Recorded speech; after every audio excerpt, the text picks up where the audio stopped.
Tiga. Oke. Assalamualaikum warahmatullahi wabarakatuh. Selamat malam teman-teman dan Ibu dosen. Perkenalkan, kami ingin mempresentasikan materi tentang kesiapan Indonesia dalam menghadapi pasar global. Di awal presentasi ini, saya akan menjelaskan mengenai latar belakang dan juga pengertian globalisasi. Latar belakang, globalisasi merupakan fenomena yang tidak dapat dihindari seiring dengan perkembangan ilmu, pengetahuan, dan teknologi. Kemajuan teknologi informasi dan komunikasi membuat batas antar negara semakin kabut, sehingga arus barang, jasa, modal, dan informasi bergerak dengan sangat cepat. Kondisi ini memberikan peluang besar bagi Indonesia, namun juga menghadirkan tantangan yang serius apabila tidak disiapkan dengan baik. Pengertian globalisasi adalah proses keterhubungan antar negara di dunia dalam berbagai aspek kehidupan, terutama ekonomi, sosial, dan budaya. Dalam konteks ekonomi, globalisasi memungkinkan perdagangan internasional berlangsung secara lebih terbuka dan bebas. Selain barang dan jasa, globalisasi juga membawa teknologi, nilai budaya, serta pola konsumsi yang dapat mempengaruhi pengaruh kehidupan masyarakat. Selanjutnya materi akan dibawakan teman saya itu Nata.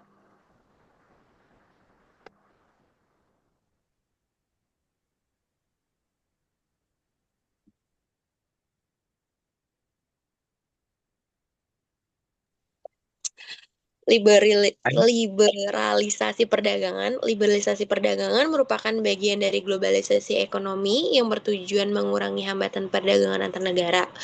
Melalui kerjasama internasional seperti APEC, AFTA, dan WTO, negara-negara termasuk Indonesia membuka pasar mereka untuk perdagangan bebas. Nah, liberalisasi ini diyakini dapat meningkatkan efisiensi ekonomi, memperbesar volume perdagangan, dan mendorong pertumbuhan ekonomi dunia. Lalu selanjutnya ada dampak globalisasi bagi Indonesia. Nah, globalisasi memberikan dampak positif seperti meningkatnya produktivitas, terbukanya akses pasar internasional, dan masuknya teknologi baru. Namun, di sisi lain, globalisasi juga membawa dampak negatif seperti meningkatnya persaingan produk asing, terancamnya industri lokal, serta perubahan sosial dan budaya yang tidak selalu sesuai dengan nilai bangsa Indonesia.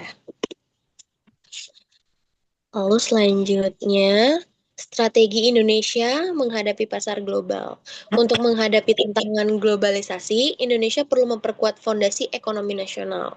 Strategi utama yang dapat dilakukan antara lain meningkatkan daya saing ekonomi, mendorong ekspor, memperbaiki infrastruktur, memberdayakan UMKM, memperkuat ketahanan ekonomi, serta menerapkan tata kelola perusahaan yang baik atau good corporate governance. Nah, lalu selanjutnya ada peningkatan daya saing. Peningkatan daya saing ekonomi dapat dilakukan melalui industri industrialisasi dan penerapan teknologi produksi yang lebih modern. Produktivitas dan nilai tambah akan meningkat apabila teknologi digunakan secara optimal. Namun, hal ini memerlukan dukungan pemerintah dalam menciptakan stabilitas politik, penegakan hukum, serta infrastruktur yang memadai agar investor dan pelaku usaha dapat berkembang. Lalu, slide selanjutnya akan dilanjutkan rekan saya, Anton. Silahkan. Peningkatan laju ekspor. Indonesia perlu meningkatkan laju ekspor agar mampu bersaing di pasar global. Produk-produk yang dihasilkan, baik oleh perusahaan besar maupun UMKM, harus memiliki kualitas yang baik dan sesuai dengan standar internasional. Pemerintah berperan penting melalui kebijakan pajak yang tidak memberatkan, penyederhanaan perizinan, serta pemberantasan birokrasi yang menghambat usaha.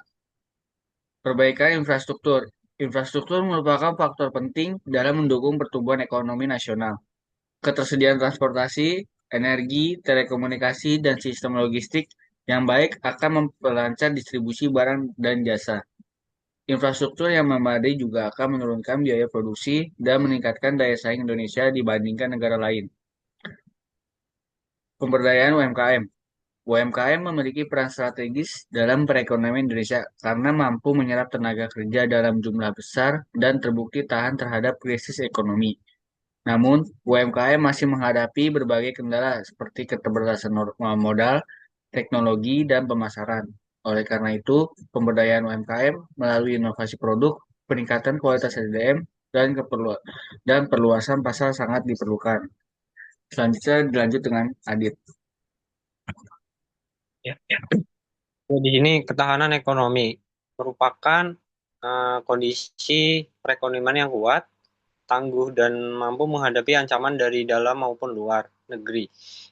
Ketahanan ini diwujudkan melalui sistem ekonomi kerakyatan, pemerataan, pembangunan antar wilayah, serta kerjasama antar pemerintah, swasta, koperasi, dan masyarakat guna menjaga stabilitas ekonomi nasional. Good Corporate Governance atau GCG. Good Governance adalah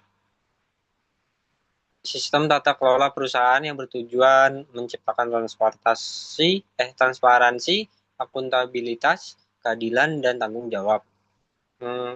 Penerapan GCG sangat penting untuk meningkatkan kepercayaan investor, menjaga keberlanjutan perusahaan, serta menciptakan iklim usaha yang sehat dan kompetitif.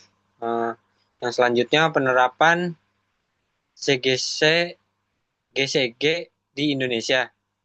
Penerapan GCG di Indonesia masih belum optimal. Banyak perusahaan menerapkan GCG hanya dengan tuntutan regulasi, bukan sebagai budaya perusahaan. Kendala yang dihadapi meliputi rendahnya komitmen internal, lemahnya penegakan hukum, serta struktur kepemilikan yang tidak seimbang. Oleh karena itu, dibutuhkan upaya serius untuk meningkatkan praktik GCG. Di sini kesimpulannya, globalisasi merupakan kenyataan yang tidak dapat dihindari dari memberikan dampak besar bagi Indonesia untuk mampu bersaing di pasar global. Indonesia harus memperkuat daya asing ekonomi meningkat, ekspor, memberdayakan UMKM, memperbaiki infrastruktur, serta memperkuat ketahanan ekonomi dan tata kelola perusahaan. Sinergi antara pemerintah, dunia usaha, dan masyarakat menjadi kunci utama keberhasilan. Sekian dari saya dan rekan-rekan saya tutup dan saya berterima kasih. Assalamualaikum warahmatullahi wabarakatuh. Terima kasih Ibu sudah memperhatikan untuk presentasi kami. Sekian untuk tugas UAS yang bisa kami berikan. Terima kasih.